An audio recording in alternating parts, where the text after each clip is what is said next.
G'day, how you doing? Adam Williams here from Easy Way Photography. Here we are at Bitter Springs with this incredible, it's a hot springs. I'm knee deep in mud here, tripod's in the mud.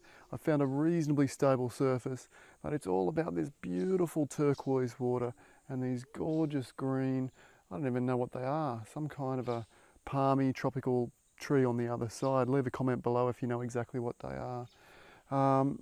Just before there was some gorgeous light. I was capturing that beautiful light. I'll show you those images as well.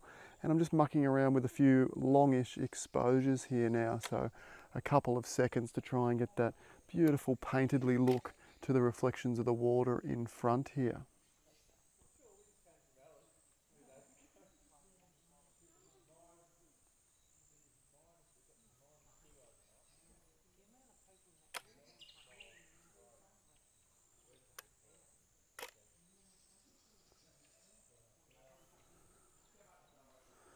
Okay, that's looking beautiful. You can see so deep down into this water. I hope you can see from the video shot there as well. Straight down deep into this water. Absolutely incredibly beautiful. So very clear. I hope you enjoyed shooting with me at Bitter Springs. Thanks again for watching along. I look forward to seeing you next time. Bye for now.